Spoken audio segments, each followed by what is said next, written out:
오늘 말씀의 제목은 고난받는 종 두 번째 시간입니다. 먼저 하나님의 말씀 이사야 53장 7절에 있는 말씀 읽도록 하겠습니다.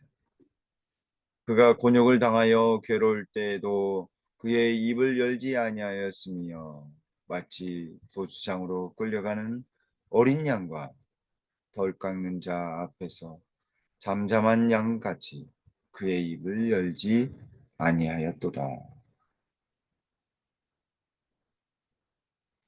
이사야 53장 7절은 앞에 어리석은 양무리와 대조적으로 무죄한 여호와의 종을 부각시키고 있습니다. 여호와의 종은 곤욕을 당하십니다. 곤욕을 당하는 상황 속에서 그는 괴로워합니다.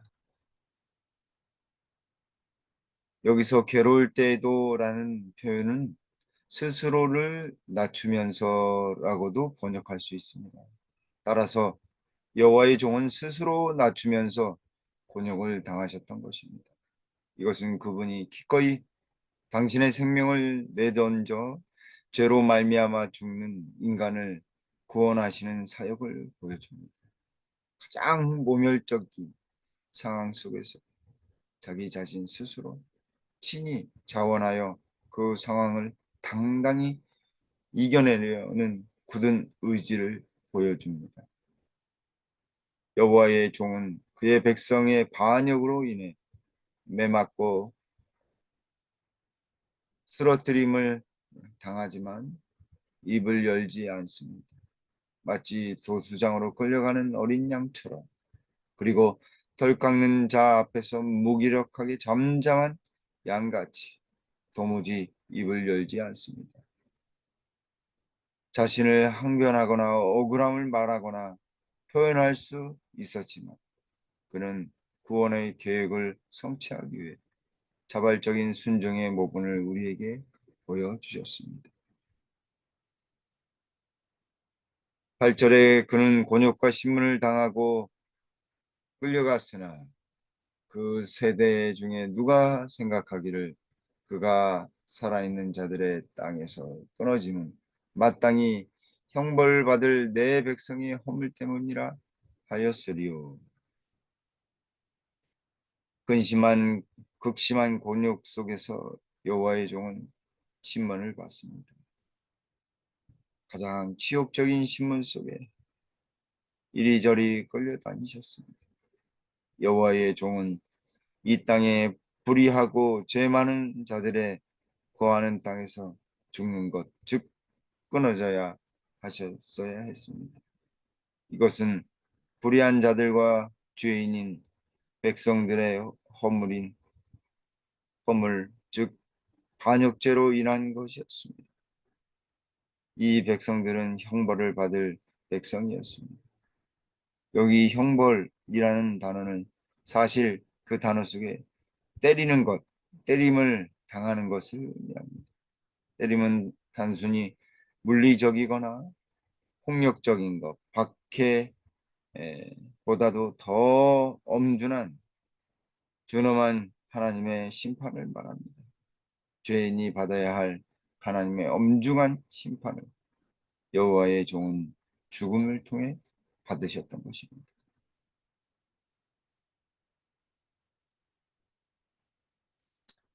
9절 말씀에 그는 강포를 행하지 아니하였고 그의 입에 거짓이 없었으나 그의 무덤이 악인들과 함께 있었습니다. 그가 죽은 후에 부자와 함께 있었도다.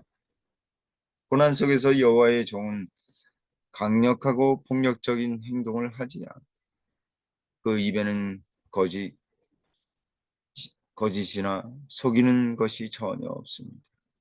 그분의 흠없고 점없는 온전한 품성을 보여주는 것입니다.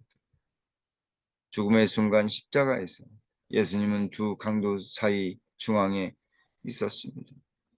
강포도 행하지 않았고 거짓이나 속임도 없었지만 그분은 죄인들 사이에 그들과 같은 취급을 받으셨습니다. 그러나 그분이 죽은 후에 부자의 무덤에 들어가실 것이 여기 예언된 것입니다.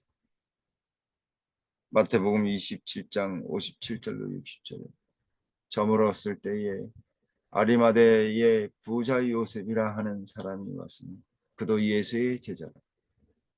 빌라도에게 가서 예수의 시체를 달라 하니 이에 빌라도가 내주라 명령하거늘 요셉이 시체를 가져다가 깨끗한 스마포로 싸서 바위 속에 판 자기 새 무덤에 넣어두고 큰 돌을 굴려 무덤 문에 놓고 가니 예수님은 돌아가신 후에야 부자의 무덤에 놓이게 되었습니다. 살아생전 한 번도 호사 한 번 누려보지 못하고 좋은 밥 드시지 못하고 죽은 후에야 부자의 무덤에 들어간 안타까운 예언입니다. 이 예언이 예수님의 죽으심 후에 아리마대 사람 부자 요셉에 의하여 성취된 것입니다.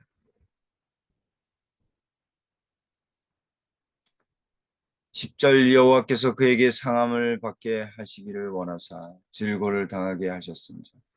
그의 영혼을 속건 제물로 드리기에 이르면 그가 씨를 보게 되며 그의 날은 길 것이요 또 그의 손으로 여호와께서 기뻐하시는 뜻을 성취하리로다.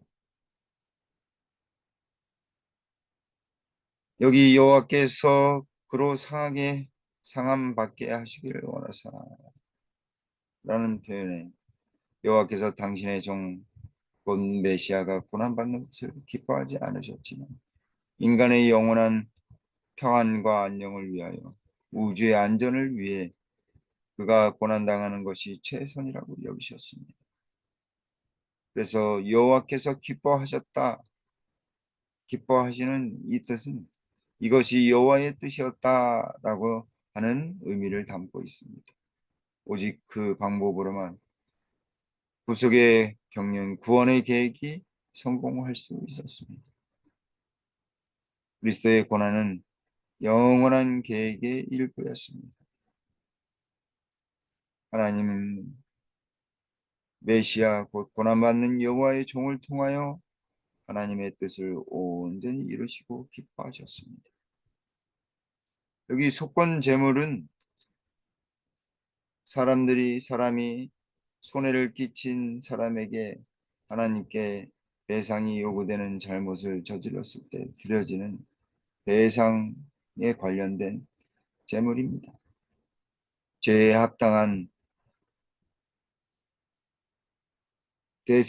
배상인 제물이 바로 속건 제물입니다. 예수님은 인간의 죄를 회복하시기 위해 모든 죄의 값을 치르신 것이었습니다. 그분의 속죄와 회복을 위한 온전한 행위였던 것입니다. 그가 씨를 보게 되며 그의 날은 길 것이요 라고 말합니다. 여기서 씨는 후손을 말합니다. 그들은 그를 기꺼이 영접하는 자들이며 그 이름을 믿는 자들, 거듭난 자들이며 예수 그리스도를 믿는 사람들입니다. 그리스도는 그 앞에 있는 즐거움을 위하여 십자가를 참으신 분이십니다. 그리스도가 그의 씨를 본다라는 표현은 분명히 죽음에서부터 부활을 하실 것을 암시하고 있습니다. 그래서 그 날은 길 것이오라고 했습니다. 이 표현도 부활이 더욱 분명한 것임을 우리에게 보여줍니다. 여호와의 뜻을 성취하리로다. 그리스도는 당신의 아버지의 뜻을 수행하기를 기뻐하셨고 그를 통하여 하나님의 뜻이 다시 한번 인간 세상에서 이루어졌습니다. 메시아의 사명은 성공할 것이었습니다. 이사야 53장 11절 그가 자기의 영혼에 수고한 것을 보고 만족하게 여길 것이다. 나의 의로운 종이 자기 지식으로 많은 사람을 의롭게 하며 또 그들의 죄악을 친히 담당하리로다. 자기 영혼에 수고한 것, 다른 번역에서는 상고를 치르고 빛을 본다. 그래서 그의 영혼의 상고로부터 그는 빛을 보리라 라고 어, 여러 사본에서 이 첫 부분을 번역하고 있습니다. 사실 예수님의 십자가의 사역은 우주적인 상고의 고통이며 생명의 빛을 비추는 그런 사역이었습니다. 예수님의 수고한 것, 여인이 아이를 낳는 죽음의 고통 속에 아이를 낳는 것처럼 우리 예수님도 둘째 사망의 존재 자체가 없어지는 둘째 사망의 고통을 감내하면서 우리를 위하여 돌아가신 것입니다. 그래서 그분의 희생은 헛되지 않을 것이며 그분의 죽음으로 말미암아 많은 사람이 살고 그의 고난으로 말미암아 많은 이가 영원한 평화와 기쁨을 얻었습니다. 그래서 만족히 여길 것입니다. 그 결과 그것을 성취하기 위해 필요한 희생의 정당성은 충분히 입증된 것입니다. 하나님은 나의 의로운 종이라 고난받는 메시아에 대하여 말씀하십니다. 그리고 자기의 지식으로 그들을 의롭게 하며 죄악을 친히 담당하십니다. 여기서 자기 지식으로라고 하는 것은 그분이 세상 사람들에게 보여주시고자 했던 하나님 아버지의 품성과 뜻에 대한 그리스도의 정통한 지식을 말합니다. 다시 말하면 구원의 계획에 대한 성경적인 지식과 하늘의 하나님에 관한 지식을 말합니다. 우리 예수님은 이 모든 것을 우리의 의롭게 하신 생명을 주시고자 하는 사역이며 우리의 죄를 친히 담당하신 것입니다. 사랑하는 성도 여러분, 우리를 위해 모든 죄의 고통과 죄의 모든 것을 친히 담당하신 우리 예수님께 감사하며 오늘 하루도 승리하게 되길 간절히 바랍니다. 그분의 고통이 너무나 극심하였기에 아버지 하나님은 이사야 53장에서 그분을 위로하는 그분에게 큰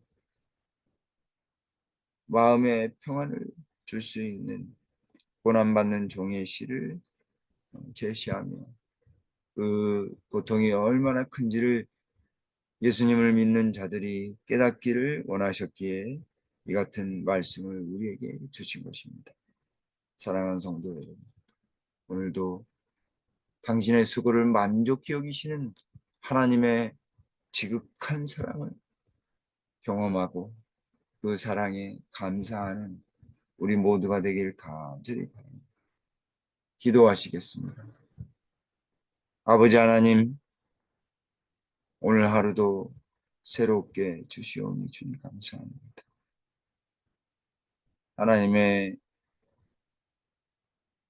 예수님에 대한 이 고난받는 종 메시아에 대한 이 노래를 통해 저희들 조금이나마 예수님의 고통이 얼마나 컸는지를 살펴보게 도와주셔서 주님 감사합니다. 그분의 십자가의 고난과 질고와 담당하신 그 모든 곤욕 속에서 입을 열지 아니하시고 친히 감당하셨습니다. 십자가상의 모든 것을 다 이루신 그 예수님 너무나 감사합니다. 그 은혜 때문에 살아가는 것 잊지 않도록 도와주시고 주님을 더욱 사랑하는 우리 김복교의 모든 성도님들 되도록 주님 축복으로 인도해 주시옵소서. 모든 가정마다 하나님 친히 함께 하셔서 근심이 없게 하시고 주의 은혜가 가득할 수 있도록 주님 도와주시옵소서. 하나님의 은혜를 더욱 느끼는 귀한 삶을 살아가도록 주여 도와주시옵소서.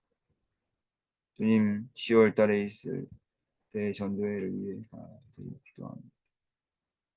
성령 충만한 기간이 되게 하시고 말씀 주시는 강사 목사님에게 은혜 충만한 귀한 말씀 전하실 수 있도록 하나님 성령을 부어 주시옵소서. 주님 다음 주에 돌아오는 안식일을 오후에 있을 침례식을 위해 간절히 기도합니다.